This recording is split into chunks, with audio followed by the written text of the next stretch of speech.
#चलो लक्षद्वीप असे हॅशटॅग गेल्या 2 दिवसापासून सोशल मीडियावर तुफान ट्रेंड होत आहेत।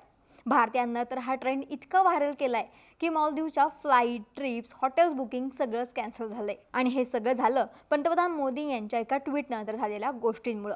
पंतप्रधान नरेंद्र मोदी देशाच्या लक्षद्वीप बेटावर काय जाऊन आले त्यानंतर एक मोठं वादळ मालदीव आणि भारत देशामध्ये आले। भारताच्या हॅशटॅगचा मालदीववर मोठा फटका बसलाय। त्यामुळे हे प्रकरण नेमकं काय आहे, सोशल मीडियावर #बॉयकॉट मालदीव्स का ट्रेंड होतंय, जाणून घेऊया व्हिडिओच्या माध्यमातून।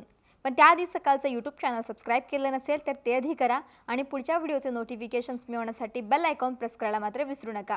नमस्कार, मी अक्षता, सकाळमध्ये तुम्हा सर्वांचं स्वागत। पंतप्रधान नरेंद्र मोदी यांनी नुकताच लक्षद्वीप या बेटाला भेट दिली होती। त्यानंतर त्यांनी Xवर पोस्ट करत तिथले काही फोटो शेअर केले होते। त्यानंतर त्यांनी भारतीयांना इथं पर्यटनासाठी येण्याचं आवाहन देखील केलं होतं। नरेंद्र मोदी यांनी या फोटोंबाबत त्यांचे बीचवर फिरताना, स्कुबा डायव्हिंग करतानाचे फोटो प्रचंड व्हायरल झाले होते। भारतात आणि मालदीवमध्ये त्यांच्या या पोस्टमधील फोटो मोठ्या प्रमाणावर व्हायरल झाले।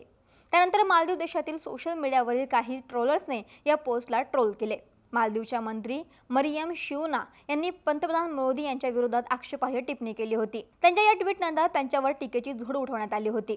त्यानंतर त्यांनी ती पोस्ट डिलीट केली होती। पण प्रकरण इतकं तापलं की भारताने मालदीवच्या मोहम्मद मुइझू सरकारकडे हा मुद्दा उपस्थित केला होता। माले येथील भारतीय उच्चायुक्तांनी मंत्र्यांच्या या वक्तव्यावर तीव्र आक्षेप घेतला होता।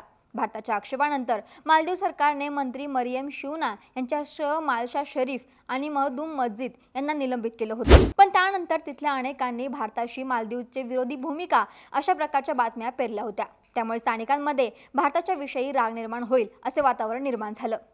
त्यातून देशात अनेक प्रकारे सोशल मीडिया वॉर सुरू झाले।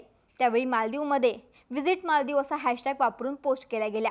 आता यावर भारतीय थोडी ना गप्प बसणार होते। भारतातील सोशल मीडियाने देखील यावर प्रतिसाद देत #बॉयकॉट मालदीव्स हा हॅशटॅग वापरून ट्रोलिंग सुरू केलं होतं। यात नेते मंडळी, कलाकार, खेळाडू सगळेच सहभागी झाले। बॉलिवूड अभिनेता सलमान खान असेल, अक्षय कुमार, श्रद्धा कपूर, जॉन अब्राहम आणि क्रिकेटर्समध्ये सचिन तेंडुलकर असेल, हार्दिक पांड्या, वीरेंद्र सेहवाग अशा नामांकित व्यक्तींनी लक्षद्वीपला पाठिंबा देत मालदीव विरोधी भूमिका घेतल्यानंतर याचे पडसाद भारतामध्ये मोठ्या प्रमाणावर पाहायला मिळाले। एवढंच नाही, बड्या ट्रॅव्हल कंपन्यांनी देखील या प्रकरणात बाजू घेण्यास सुरुवात केली। इज माय ट्रिप या ट्रॅव्हल कंपनीने मालदीवला मोठा झटका दिला। देशातील सर्वात मोठी ट्रॅव्हल कंपनी इज माय ट्रिपने मालदीवला जाणाऱ्या सर्व फ्लाइट बुकिंग रद्द केल्या। कंपनीचे सहसंस्थापक आणि CEO निशांत पिट्टी यांनी स्वतः सोशल मीडियावर एक पोस्ट शेअर करत ही माहिती दिली। मग ट्विटर असेल, इंस्टाग्राम असेल, फेसबुक असेल, अक्षरशः गुगलच्या ट्रेंडमध्ये देखील #बॉयकॉट मालदीव्स आणि #चलो लक्षद्वीप असा ट्रेंड पाहायला मिळतोय। 2-3 दिवसांपासून सुरू असणाऱ्या या दोन्ही देशांमधील कोल्ड वॉरचे आता थेट मालदीवच्या पर्यटनावर परिणाम पाहायला मिळत आहेत।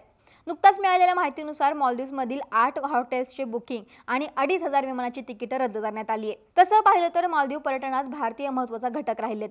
मालदीव बेटाचा 28% GDP हा पर्यटनाशी संबंधित आहे। त्यामुळेच भारतासह जगभरातील पर्यटक या देशासाठी महत्त्वाचे आहेत। दरवर्षी भारतातून 2 ते 2.5 लाख नागरिक मालदीवमध्ये पर्यटनासाठी येत असतात। त्यांच्या खालोखाल रशिया आणि चीन इथूनही लाखो नागरिक पर्यटनासाठी येत जातात। त्यामुळेच मालदीववरचा बहिष्कार हा त्या सरकारच्या अर्थव्यवस्थेवर परिणाम करणारा मोठी घटना ठरू शकते। याची जाणीव अर्थातच मालदीव सरकारला होती। त्यामुळे भारतात सुरू राहिलेलं विरोधी वातावरण पाहता मालदीवमधल्या सरकारला धडकी भरली आणि तिथल्या सरकारने नरमाईची भूमिका घेतली। पण आता भारतीयांचं वादळ मालदीवच्या पुढ्यात काय घेऊन येणार हे पाहणं देखील तितकंच महत्त्वाचं ठरेल। महाराष्ट्रातील सर्व बातम्यांचे विश्वासार्ह व्यासपीठ सकाळच्या सर्व सोशल मीडिया प्लॅटफॉर्मला लाईक, फॉलो आणि सबस्क्राईब करा। तसंच सर्व नोटिफिकेशनसाठी बेल आयकॉन प्रेस करायला विसरू नका।